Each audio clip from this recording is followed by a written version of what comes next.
Hello and welcome to TLC TV, the entertainment talk show where we talk everything technology and have some fun while we do it. We have an amazing panel of guests on the show today and an exclusive interview from the author of Fail Fast, Learn Faster, Randy Bean.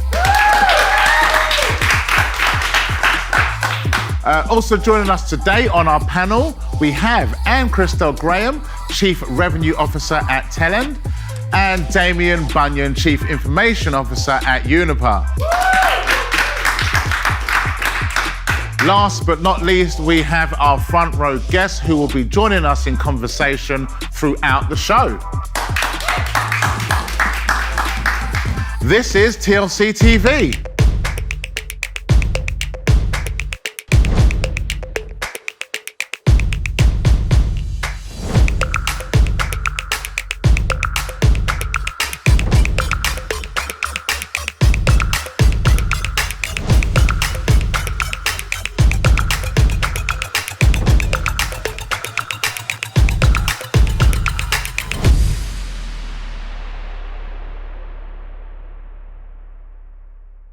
Back to slide 98, the 18 to 25 demographic. Put that away, Amy. The answers are here. Leaving your business decisions up to destiny? Reply hazy. Try again. Could be So, the Bluetooth interrupting the connection. I'd recommend aligning with your spirit guides. The 18 to 25. Ah, yes. It says yes. Maybe try meditation, Zoe. There's no substitute for healthy data. Talend. Hello and welcome to you all. Before we get started, let's meet our panel, Ann-Christel Graham and Damian Bunyan. Ann-Christel and Damian, how are you guys doing? Hello, how are you? I'm good. How are you doing? Damian, are you with us? How are you doing? I'm looking forward to this. Let's get going. Oh, brilliant. Thank you guys for joining us today. Just wanted to have a quick chat with you guys because obviously before we do the show, we have a little research and we see a little bit about the people on the show. Ann-Christel, I've been told that you are a bit of an adrenaline junkie. That is true. I do love a little adventure. Starting with earlier in when I was about college years, I went on a interesting adventure traveling through Europe by myself after college on the Eurorail. That was exciting and fun. And most recently, I guess, well, maybe not so recent, shortly thereafter, I jumped out of a perfectly good operating airplane. Was my first time skydiving. It was a ton of fun. Were you scared doing that? Because I've always liked the idea of skydiving, but I'd rather wait for the plane to land. I can't. I just because I've got that fear of what if mine's the one parachute that doesn't work. Well, you know, that fear didn't quite hit until I was standing in the opening of the door looking out. It seemed like a very long time. I think it was actually just a couple of seconds before my partner said, "Here we go." And off we went. And that was the moment where I kind of went, ooh, this might not be a good idea. But it was a ton of fun. It was great fun. And felt super safe. Everything went great. And I'd love to do it again, actually. You're going to do it again or you just love to do it again? I'd love to do it again. I haven't done it again. And I should get it on my schedule. Yeah, I think once and once only would be. Do you know, it could be worse. I think bungee jumping is much worse because bungee jumping you'll do about 8 times in one go just from going up and down. That I couldn't live with. Yeah, that one I haven't done. That just different parameters for me as well. I'm good with the skydiving, the bungee jumping not so much. I think the up and down and the constant that wouldn't do so well with me. No, I definitely could not do something like that. Damian, so something interesting. We Googled you, and if anyone that's watching, if you Google Damian, it will come up luckiest CIO. What does that mean? Oh, well, I wouldn't be here, I don't think, if I wasn't that. Long story short, I guess, I used to work for a very large energy company. They made the electricity and they sold it to the end consumers. And These days, it's not so cool being an energy supplier when you're making this thing with big power stations. And my previous company just split the two companies in two. They took the customers in the windmills in one direction, and we were left with the rest, which we called the old energy world, which we were asked to manage. And the press very kindly called us the bad bank of the energy industry. So as a starting point for an IT team, that was quite tricky. But we got kicked out of a data center. Our previous owner said, you're leaving. We chose not to build one. We chose to go into the cloud. And when I say into the cloud, I mean fully into the cloud. And that gave us the ability to do things that we'd never dreamed of. And back then, 5 years ago, when we started it, I'd never even heard the phrase data lake. I'd never heard of companies like Talend. And that gave us an opportunity just to do things we've never done. And now people look at us and say we've got the most modern technology in the energy business. We did a good job, but we got lucky. So it wasn't really luck then, it's down to the work you guys put in. So where did the lucky spin of it come from? Yeah, I'm a born English person. You can't necessarily praise yourself too much, but it's a roundabout way of saying to the team, we were lucky, but we took our luck, we rode it well. And we've done things that most of our competitors haven't had the chance to do, and that gives us the chance to compete in what is a tough industry. Okay, brilliant. Well, it's brilliant to have you both with us. Welcome to the show.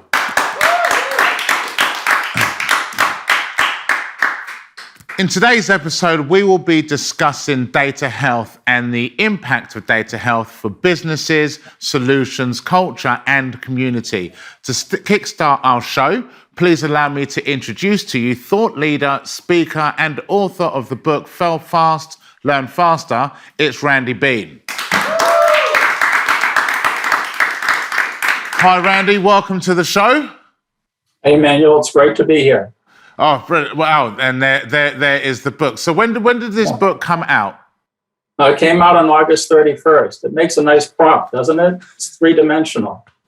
Randy, you've been in the industry for over 20 years. What's the biggest change that you've seen? Well, actually, it's been 40 years in the industry for me.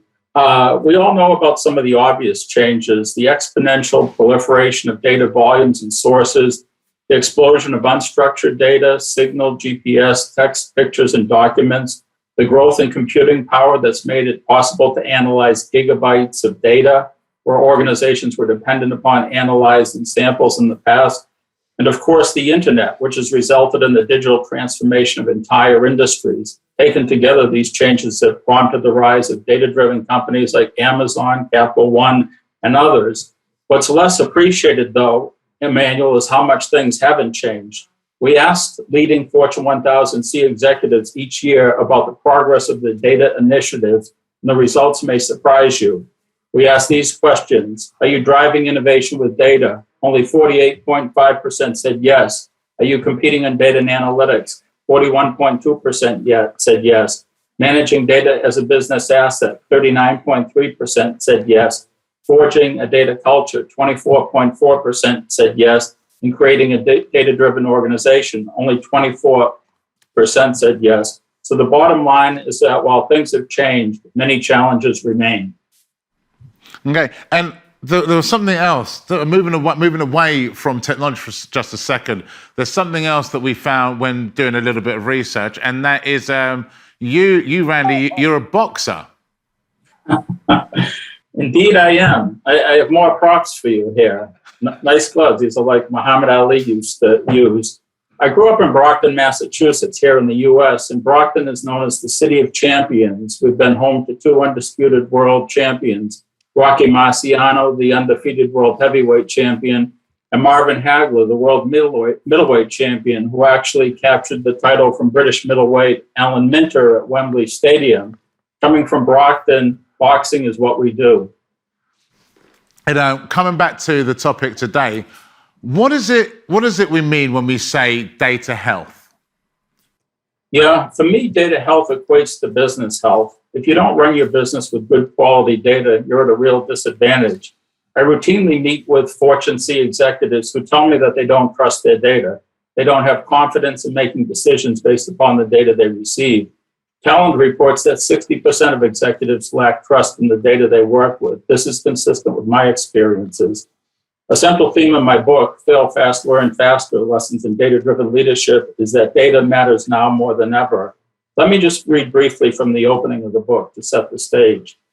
The world is in a race to become data-driven, now more than ever. The warp speed effort to organize scientific and epidemiological data from across the globe in a heroic effort to find a COVID-19 vaccine has illustrated the urgency and existential nature of this quest.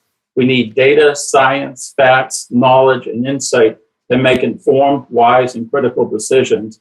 Now more than ever, data matters, and having good data matters tremendously. So the point here is that we need high-quality, trusted data, healthy data to make sound business decisions.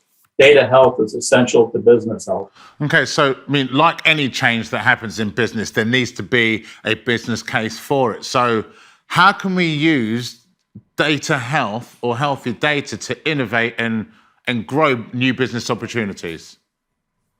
Yeah, I see it as this is all about delivering business value. If data investments can't be tied to delivery of business value, then why bother? This is why data health is so important, so critical to business success and business value. Data health is basically the condition of a company's data and how well it supports effective and timely decisions and business outcomes. Healthy data requires monitoring and intervention as needed across the entire data lifecycle, from production to consumption. Data quality is a critical component of data health. What is the accuracy, completeness, consistency, timeliness, uniqueness, and validity of the data? Because data health is a measure of data value, measuring the health of your data is essential to delivering business value. Right, and in your book, you say that now more than ever, organizations must become data-driven. Can you explain why? Yeah, to compete in the 21st century, it's really become essential for organizations to become data-driven. One of the things that we've seen in particular with the COVID epidemic of the past year is data has become something that's become important to everyone as people try to understand positivity rates. If you look back a decade or so ago, they had the book and then the movie Moneyball, which really elevated awareness of data. In this case, it was about data in professional sports, but the people who were the data professionals, if you will, traditionally often had resided in the back office, hidden away, and now all of a sudden you had somebody like Brad Pitt being the epitome of the data decision maker. So data's come a long way. And why do you think it was important to write this book now? Yeah, for me, it's really a summation of my entire career. As big data and AI disrupts industries, leaders will have to think faster, they'll have to think differently, they need to consider the ethical consequences and embrace change. I truly believe that now more than ever, industry leaders must adapt in these ways to compete in the 21st century, in the era of disruption, big data, and AI. So this is really the data moment in our history. And thank you, Randy, for joining us. We'll be hearing more from Randy later on in the show. But for now, we will be back in just a few moments after this commercial break. Thank you, Randy. Yes, Gregory, I hear your presence. The numbers are coming in now. We will be up 32% this year. Tina, the typing's a little distracting. Leaving your business decisions up to destiny?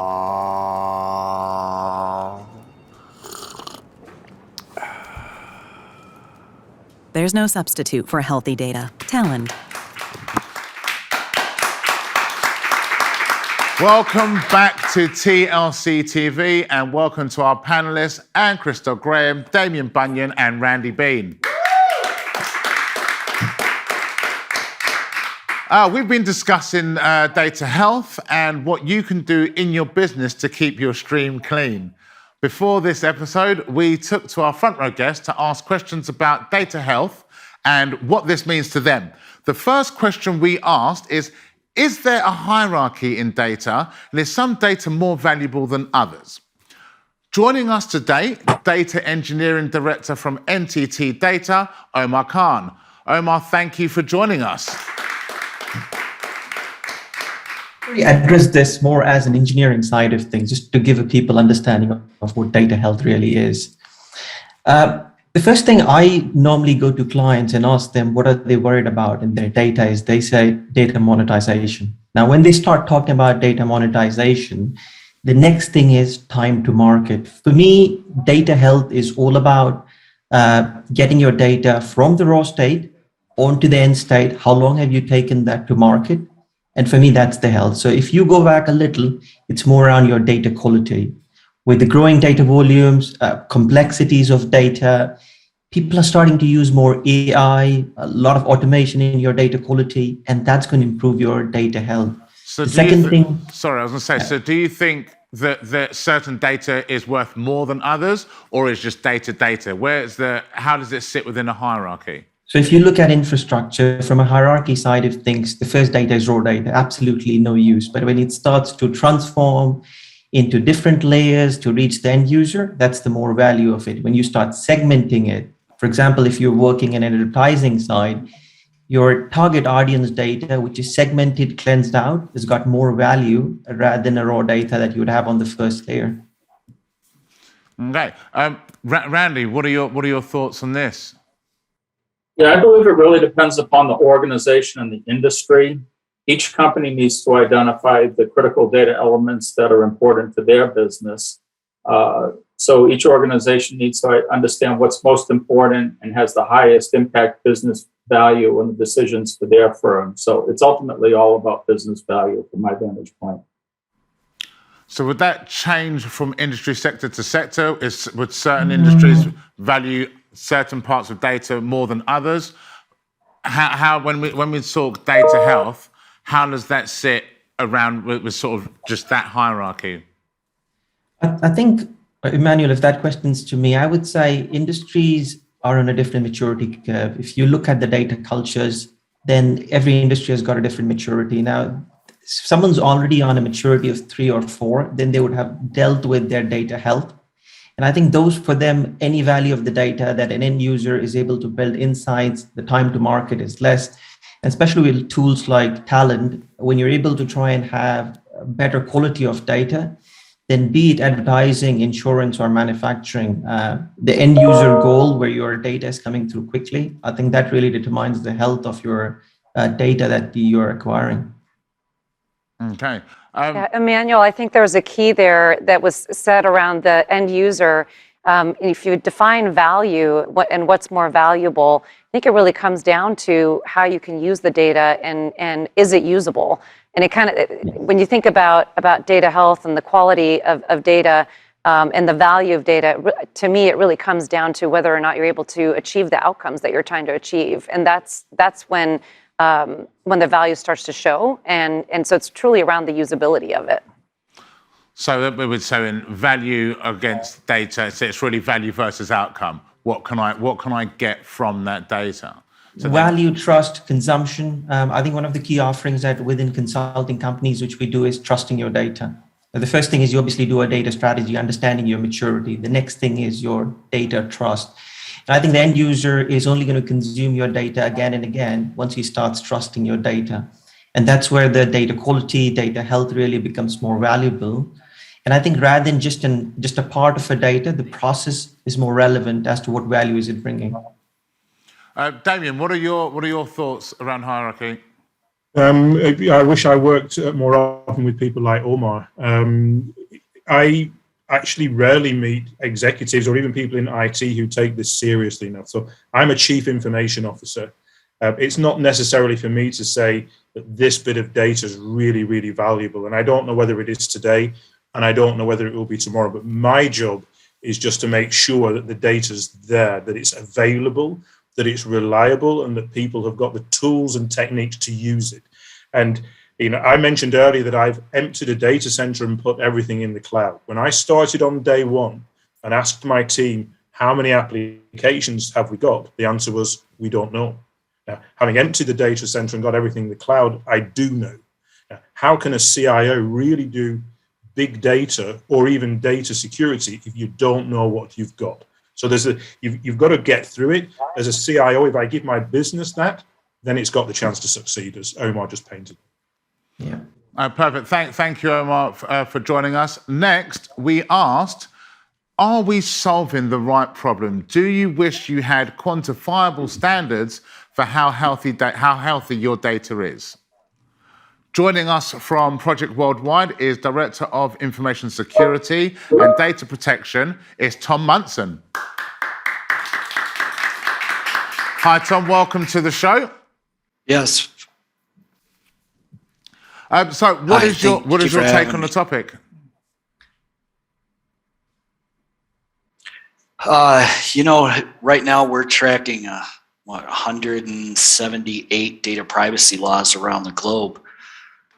So just being able to have something that would give you a better understanding of how to classify your data, where you should put it, just being good stewards, right, of that data. I don't see the list of data privacy laws going down anytime soon. So it just keeps getting increasingly more and more difficult, I think, to have that true source of data and be in alignment with every data privacy law globally, if you're coming from a global company. So do you think it would be possible not to have maybe a global standard to how people would need to treat or rank their data? I think that would be extremely helpful. Damian, let me come to you first. What's your opinion on the response? Yeah, I work in an energy company. If we do things wrong, we kill people. It's a dangerous place. So our number one priority is health and safety. And I was almost looking for Tom to say, look, it's the health, but it's also the safety of what we're doing with data. You've got to have both. Now, what I like about what we're talking about is instead of just having a plethora of suppliers who do things that help me manage my data, and there are lots of different technologies, we're now having a dialogue about how you're going to deal with that data properly. So there's an intelligent discussion about it. And in most organizations, which is what I said earlier, people don't even know where to start. And so by talking about healthy data and asking people, what do you think that means? It gives them a framework to start doing the right things. And with 176 data privacy laws around the world, it's easy to get things wrong. So I think it's a really smart way of helping companies who might not know what the right thing to do at the right time is. So do you think the helpful part then for all companies, regardless of the privacy laws that they need to adhere to, is to start trying to figure out all the things that you don't know? Yeah, if you don't know what you've got, it's really difficult to say I'm doing everything properly. Somebody quoted earlier that executives aren't so sure that their organizations are data-driven. If you just ask those executives, what are you saving in your email account every day that shouldn't be in there, you'd realize that most companies don't have the right culture. It's a community effort in an organization to get data done properly. It's not just the CIO's job or the Chief Information Security Officer's job. Everybody's got to work if we're going to make the library really structured and a place where people can come and find what they want. So I guess with data health, and it's very similar to physical health, and it's all about the lifestyle change. It's not just about doing one thing, it's about changing how you look at the data in the first place. Would that be fair? Yeah, I think the word health starts you thinking about, what am I eating? What am I doing? How am I looking after myself? How are the people around me? I've got mental and physical. It might not be a perfect model for everything, but it's when somebody said the phrase to me, it started me thinking about data, and it gave me a framework to do it with. And passing this over to Ann-Christel, what's your thoughts? I couldn't agree more with what's been said so far. The survey, Randy mentioned the survey. I think he said the statistic he mentioned was the 60%. In that survey, what was astounding is that 36% of C-level executives make decisions based off of gut feel. And when you're thinking about things like we just talked about privacy, you're thinking about safety of people, you can't make decisions based off of gut. And so if you think about data health and you think about looking at not just the movement of data or the mechanics of it, as Damian articulated, and start looking at the end and the end result, and how should we measure, and how should we take a look at the data itself, and can I trust it? Is it quality? And against what standard? All of a sudden now you start to be able to measure it against something known, and you start to measure it against potentially things that are known across industries, and now you can start to move away from gut to real and make decisions with confidence. And that's what this is all about. Data health is about being able to make decisions with confidence and having structure around that. Talk about the ripple effect of healthy data, because if you've got good, there's going to be a ripple effect if it's healthy or if it's unhealthy. What are the effects of healthy data versus unhealthy data, for example? Well, when you think about, the effects, I'm going to think about a particular use case that just comes to mind so often for me in terms of what you can do when you trust the data and when you've collected data in a way that you can leverage it to do meaningful things in the organization. So there's one of our customers, they build ventilators, and using the data that they had collected and placed in the cloud, they were able to make quick decisions at an extremely critical time as we were entering the pandemic last year. Specifically, they were able to take a look at their supply chain and make adjustments to it in such a way that they could increase production of ventilators from 30 a week to 600 a day. Now, you take a look at something like that and the impact that that can have, the ripple effect on not just the users themselves that were relying on the data, but the beneficiaries, the patients, the doctors, the nurses, et cetera. It starts to become this thing that goes beyond just the aspect of, hey, I just need to use this information to answer an analytical question or whatever it may be. It goes into, I can really affect my community. I can really affect other parts of the world. And that's what I think is really interesting about what you think about the ripple effect of data once you've actually got control of it and you're striving for data health, as opposed to just the movement of data and getting it into a place where you can start to look at it. Okay, so in that respect then, it goes beyond really the data health mark and starts to look at, I also need the right data, healthy data, but I need to be able to access that data quickly. That's right. Absolutely. And that agility, again here, the ability to access data quickly, know where your data is, know where all of your data is. If you think about the last 20 years, the amount of information that any organization, large, small, any industry is capturing every single day, it's nearly impossible to be able to have it all in a place that you know exactly where to go for the information you need. So to the degree that we can start to focus our efforts on that and ensuring that people have access to exactly what they need when they need it to be able to make those decisions, that's what's going to start to make tremendous change in every organization as they're driving towards becoming data-driven. So to that point of access and the agility and the ability and the speed of access to it and being able to find it is so critical as you think about that ripple effect. Thank you. Lastly, we asked, how does healthy data impact the end user? From NatWest Group is Head of Services and Change Resource Management, David Edwards. Hi, David. Welcome to the show. Hello. Oh, such applause as well. Thank you very much. Data is a terrible leveler. It's a tremendous leveler as well. The message I always try to put across to people is that the CEO of our organization is making decisions based on exactly the same data set as the decisions that you're making in your own particular sort of business day. They don't have a magic source of it. It's easier perhaps to sort of talk about the effect of unhealthy data on the end user, because in my particular neck of the woods, it means you might lose your job. Now that's clearly not quite as dramatic or as impactful as the health or the safety of people. But it still means something. We're in at the same time as we're dealing with sort of the growth of data and the use of data, we're also entering a period of great competitive risk as artificial intelligence and robotic process automation replaces the jobs done by many.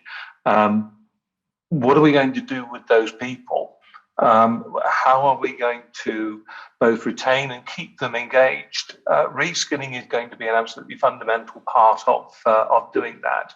And certainly in the people data side, my perception is very much along the lines of what you've already heard, and that is that we talk a great talk, but we are a long way from being there. And so the consequences for end users across the piece is lost opportunity. And that can be personal opportunity by way of knowing what the opportunities are there for them to develop their careers and remain with an organization. It can also be loss of competitive advantage. We are, same as every other organization, trying to plan ahead as far as we can, and yet our ability to do so seems to be no better now than it was 20, 30 years ago.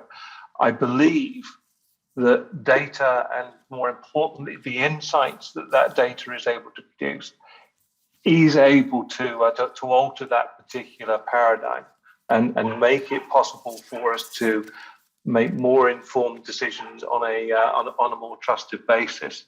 But right now, I think we've still got a heck of a long way to go, a real long way to go. I don't know if that answers the question, but that's certainly how I feel. Well, don't hold back. Tell us the truth. Ann-Christel, coming to you first for that. How does it impact the end user? I mean, one question I did actually have was, who are we talking about when we say end user? Because that can mean a lot of different things, right? I love that, yeah. And by the way, thank you for the truth, because I couldn't agree more with the truth that you just spoke. I think we're a long ways away. But I think that's what's fascinating about the concept of the end user. It can mean so many different things. I just shared a story about one of our customers and how there were multiple end users. There was the end user in terms of the individual that was looking at the data to be able to provide recommendations to the executives in terms of what to do. There's the end user in terms of the community that was able to be supported and the lives that were changed as a result of what they were doing. You can look at it as, the CEO that's every day waking up and trying to make sure that their company is running, that they're generating revenues, that they're, staying out of trouble. If they're, in an industry that has regulatory compliance issues associated with their industry. So when you start to think about that and how broad it can be, partners that are driving, consultancy. There are so many different ways that you can really define an end user and therefore define the different ways in which either healthy or unhealthy data can impact them, their jobs, their careers, their lives, and it just makes this so real in terms of how daunting it is to solve this problem of data and data health in the world that we live in today. And I couldn't agree more that we're still far away, and we have a lot of work to do ahead of us. Though.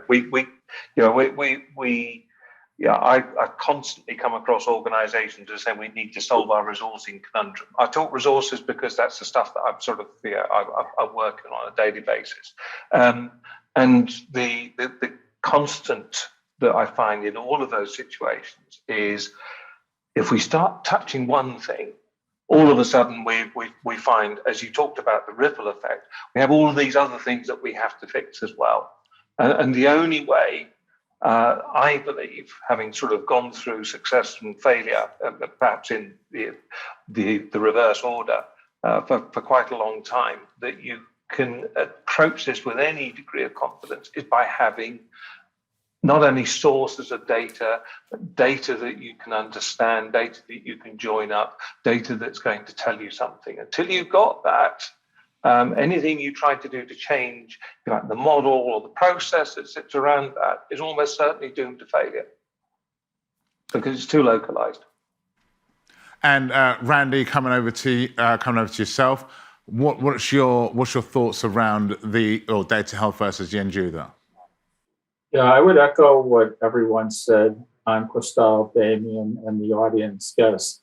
I would just note that there's, not a single standard that applies to every organization. I was a guest at the U.S. Pentagon a few years ago to speak with military leaders about data quality. And for marketers, often you need data that is just directionally correct. But if you're launching military strikes, you better be sure that your data is precise. And also, it continues to be a challenge for so many organizations. I have this quote in the book, which goes as follows: "We had all of the data, we just didn't connect the dots." Well, the source of that quote is actually the 9/11 Commission. So, they had the data, but they couldn't put it all together in time. So having the data is critical, but being able to really tie it to business value, business outcomes, have a clear sense of what your data is, and making sure that you have healthy data that ties to business value is really the fundamental key to success. And just before we close this section of the show, Ann-Christel, coming back to you, was any closing comments from yourself? Oh, you know what? I think we have a tremendous opportunity ahead of us, especially with as many just amazing people that are sitting back every day trying to figure out how to solve this problem for companies. We're dedicated. Talend's dedicated. You heard from several people here today that they're dedicated to working every day to make data useful and help companies achieve these outcomes that they're trying to achieve. So I'm optimistic for the future, realistic in that we've got a lot of work ahead of us, but I think it's a ton of fun while we're doing it and continuing to work to solve these challenges. Brilliant. Well, thank you, guys. That's all the time we have for in this section, but we will be back in just a few moments after this break. Yes, talk to me. Leaving your business decisions up to destiny? I won't forget about you, little Pete. There's no substitute for healthy data. Talend. Hello and welcome back to TLC TV. Welcome back to our panel, Ann-Christel, Damian and Randy. Bringing it back to you guys, because there's a couple of interesting facts that I want to talk about.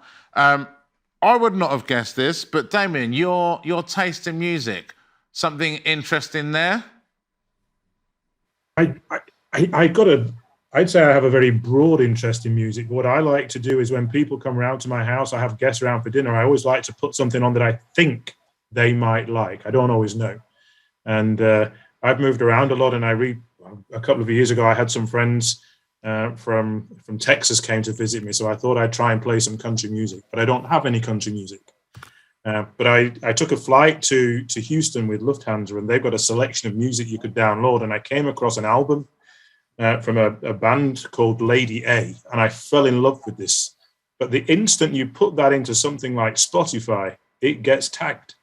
And now, one after another, I get music that's suggested to me that I might really like. And I realize much to the dislike of my wife, I must say, I've fallen in love with country music. So what's your favorite country music song or artist? What's your go-to? Of the things I've been downloading, I would say my go-to is a guy called Eric Church. Although I'm off to the States in a couple of weeks' time to visit my daughter, and she lives near a small country and western bar, and there's a band playing there when I get there called Vim and Vigor. So they're my new go-to country band. So what's your favorite song? We're talking a song that you know like all the words to. What's your go-to? Oh. I'm now trying to think. I can think of the lyrics about a guy goes into a bar. It's all music that I relate to. I'm waiting for him to sing them. Sing them. No, I'm not. I'm singing nothing for this. Nothing singing. No. I think everyone wants to hear you sing. You're going to have to wait. You're going to have to wait a very long time. Emmanuel. We need this data, Damian. We need it. You haven't paid me enough. Randy, another one. You live. Well, you get to see someone quite famous quite a lot. Who? Tell us about that. Well, I live in Boston, Massachusetts, but I also have a home on the Rhode Island, Connecticut border where I look out on 3 states. And if I look off to my left over here, I see the summer home of Taylor Swift. Right. How long were you stood there to find out it was her home? That's my question. We knew it day one because my 2 sons are surfers, and they would surf off of the wall That was basically the where all the town surfers surfed until she bought the house and put up a fence and brought in security guards. So the surfers don't like Taylor Swift. I thought it was because she was terrible, but that's another reason as well. That's fine. Ann-Christel, and you also, so you jump out of planes, and also you like to travel as well. Is that right? I do. I love to travel. I love to visit all kinds of different places. And so I mentioned that I took a Eurail trip after college, but my first real adventure like that was actually in college. And my roommate and I packed up the back of my Ford truck with camping gear, and off we went for a 2-week trip around the U.S. visiting national parks. I was able to see Zion Park. I would highly recommend it for anybody who likes doing that kind of thing.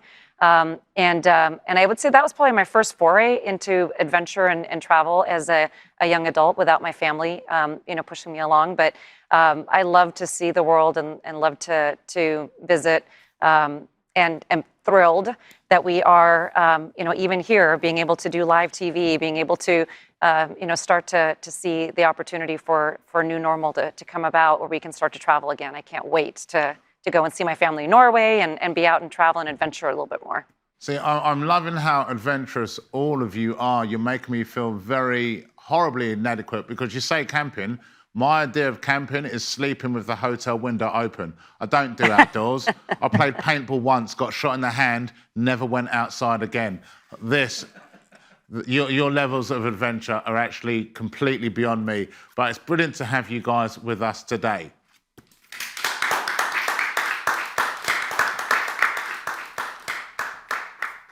In this final section of the show, our front row guests will be putting forward their questions to the panel. Our first question comes from Deepa Niyar, Chief Compliance Officer at FNZ. Thank you for joining us. Thank you for having me. And it was great to listen to all of you, and I couldn't agree more on many of the things. I wanted to ask, how has the pandemic revolutionized data management strategies? Maybe I could take a cut at that. I think it's really accelerated remote work. And that's enabled companies to hire the best data talent anywhere that they are in the world. They don't have to be in a single location. So in the same way that we're from all around the world participating in this event today, you can bring the best data professionals from any location to solve critical client problems. I think that is one of the main things where you think with the pandemic, it really opened up talent acquisition. People were able to work from all over the place. And for a lot of companies, it really changed how they worked. And actually, I found, made people a lot more efficient. I mean, how is that for you guys? What have you seen? I would agree with that. I think that as we entered just a different stage there of trying to figure out how to work remotely, at Talend, a lot of our employees were actually in offices, and so it was a really big shift and change for us. But as we figured out how to do it and work in that way, we were able to get really efficient, especially being a global company, being able to work in a different way, collaboratively, and be able to move forward in a different way.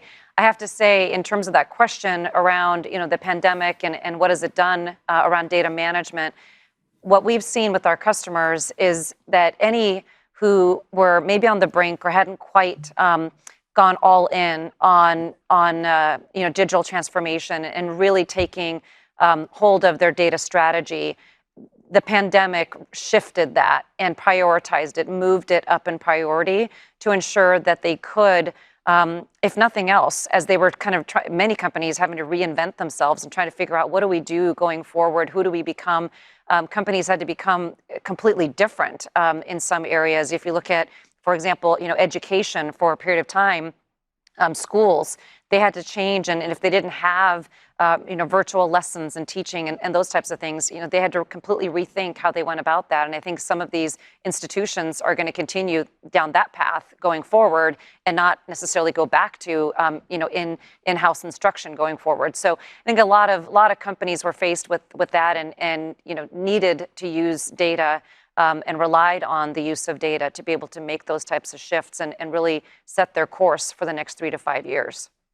And Damian, what's the biggest change you've seen in your industry sector over the last couple of years? Well, I'm not so sure about the industry sector, but you don't necessarily move into information technology to be universally loved in your organization. It's one of these areas where everybody's got an opinion, and probably at home they've got stuff that's better and more productive. But as we came into the beginning of the pandemic and then went through it, and people saw that this stuff all works, it really put the information technology team in a completely different place within the organization. And that gives them the ability to start having completely different discussions. So we've suddenly found we're getting more Christmas cards. Thank you very much. Our next question comes from Amit Kumar, Head of Marketing and Technology at Photobox. Amit, thank you for joining us. Yeah, thank you guys for having me here. As you know, data is a multi-dimensional asset, which at one dimension help us make a very quick decision about increasing our revenue or reduce the cost, but at the same time exposes our company to the risk that comes in the form of security risk or compliance risk. So how do we structure data governance programs when it comes for the observability and the monitoring data, like data that is generated through the reports and the events and the metrics that is happening from cloud, and there are so many different assets that we have. So how do we structure our governance to handle that situation? Maybe I could just comment a little bit. One of the biggest issues that I see data executives considering now is the question of data ethics and how data is managed and governed and used in a responsible fashion. I speak about data ethics in the book. For example, there's a quote: "Big data will create winners and losers, and is it likely to benefit the institutions who wield its power over the individuals being mined, analyzed, and sorted?" So, we've seen recently questions about how Facebook, for example, captures and utilizes data. So I think it's something that all organizations need to think about. Organizations such as MasterCard have established a Center for Inclusive Growth, where they use data for social good initiatives. So it's a topic that will be discussed increasingly in the coming days and years. When we talk about governance and security, a big part of this is going to be educating the end user as well, because you think for many years, IT has always been a part of the business rather than a resource to be used. It's been treated like a service, where now without IT and information technology, we can't work. So would we now need, especially trying to ensure safe and secure environments, educate the end user who doesn't necessarily work in IT? Would that make a difference around business governance and actually how we look at data? I'm throwing that out to all of you. I'm going to go to Damian first. Ahmed, good question. Although you use the word governance, and governance is a word that always crops up when something's not working very well, because you kind of want somebody to tell somebody off. I think data belongs to us as an organization or as a community, and it's down to everybody in that community to do something, to play their part. But my job is, I'm the chief information officer, and if I don't take a leading role in how we manage information, I don't know who else is going to do it. And I think my job is changing from just offering the servers and the networks to having a more holistic responsibility for how we look after information. And no matter how clever all our end users are, no matter how well we educate them, I can tell you the bad guys will find ways of getting through if you don't really have that basis and that protection. And that just comes back to the point I made at the beginning. If you don't know 100% what you've got a problem. Throwing this over to Ann-Christel. Yeah, I think these are the types of questions that we think about every day. There's a lot to it. And peeling back the onion and really getting to the crux of how you go about designing and how you go about managing all those aspects of security and governance, et cetera. It's a big topic. And would love to, that's it's the kind of thing that would love to take off in an offline setting and be able to really, develop a solution for it and make some recommendations back on that. Yeah, clearly, it's more complex than just a very simple question that I asked. But given we are moving in the cloud and we're moving to the data-driven decisions, and we want to make decisions as soon as possible, and at the same time, we have to have that speed in cloud where remote teams are working in different geographies. So things are very exposed as of now. So that's something that we should look for, finding a solutions where we can have a sort of a benchmark or a standard where we can employ that and ensure that we're safe from that point of view. If I may, Emmanuel, Amit just used the word cloud. And I told you earlier that I was lucky that I was forced to go into the cloud. At the beginning, we didn't know how many applications we've got. In the journey into the cloud, my organization dropped 33% of those applications because we didn't actually need them. We were running stuff we didn't really need. So it's just this ruthless structure and order at the beginning is the basis that you need to do everything properly. Thank you very much. Our final question comes from Andrew Blake, Senior Director of Business Intelligence and Data Community Engagement at Ali. Thank you for joining us, Andrew. Good day to all the panelists. It's been a great discussion. My question has to do more with other aspects of kind of data transformations. And in particular, I think one thing that even the survey data, which was interesting, kind of reflects is the fact that so much of this is organizational change culture, right? Of how do we influence organizations to look at data and data quality as an imperative. So my question for the panelists is kind of what are your kind of tips, tricks, change management things that you've successfully done to influence kind of how organizations look at their data and influencing that cultural shift that I think everyone on this call believes needs to happen in order to maximize the value of our data.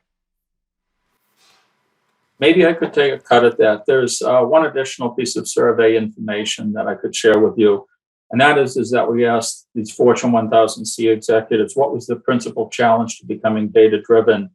And only 7.8% said it was technology, and 92.2% said it was issues around culture, people, business process, change management, communication.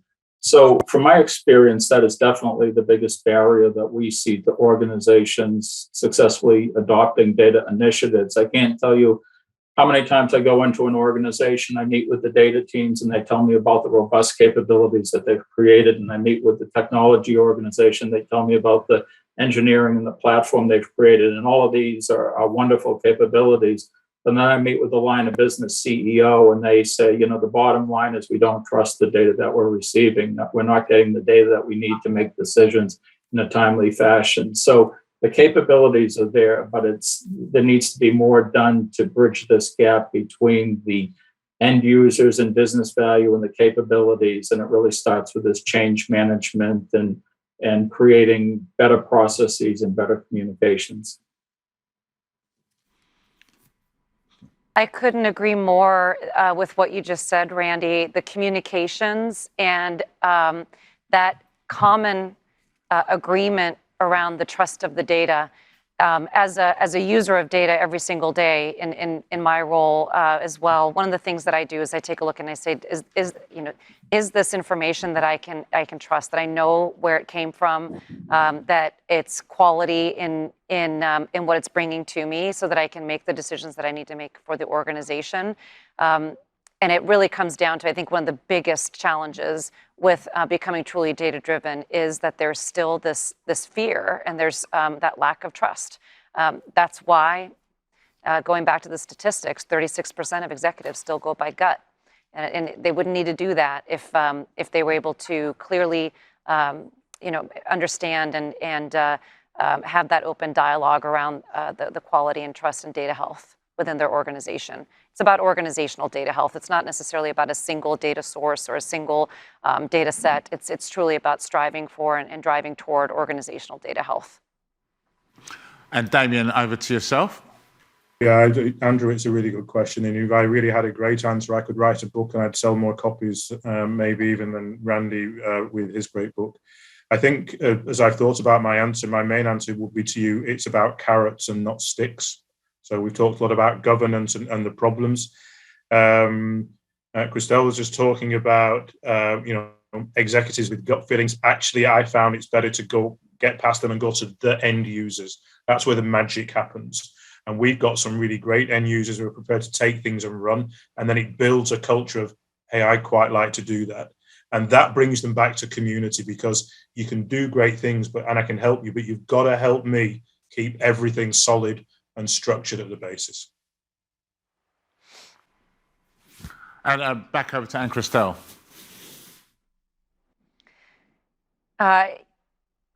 The end user is typically the individual that knows what outcomes we're trying to drive. They understand the business context. They understand, what is it that what's the question that we're trying to answer as we're looking at data, making sure that they are part of that definition and part of creating the culture is certainly a key to being able to move forward in creating data literacy, creating that entire community that is now able to drive data forward in the organization. I think it's a really, really great question, and like we've said here on so many of these topics, there isn't just one way, and there's a lot of people out trying to solve it.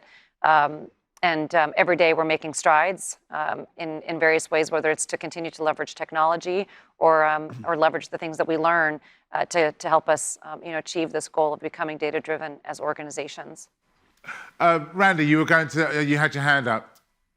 Yeah, I was just going to say, as everybody said, delivering business results is the reason that we're all here. Healthy data provides a basis for trust, and building trust and credibility is really key for organizations to be successful. I think that there's a word that's popped up a few times throughout this whole episode, and I think it's quite an important word that will get overlooked quite a bit, and that word is community. That to me seems for something that's integral, because it's not just down to one person, it is down to a community of people, to all of them share a responsibility on how to keep driving a healthy data stream, because I think we all, every time in life, want a healthy data stream. No one wants an infected stream. There are so many different ways that could go. Well, data is an asset that cuts across organizations. Organizations haven't traditionally been set up to manage data as an asset like they have products or customers. So it really requires participation and involvement of everyone, from the production of data to its ultimate consumption. I work with a lot of people I think are quite gifted in this area. And before I came onto this session, I said to them, guys, you need to stop me looking stupid. I need a bit of a briefing as to some of the things I should be saying. And the team wrote me a note that said that Uniper's vision of data health, it's our data community that is the distinctive success factor. It's the first message they gave me.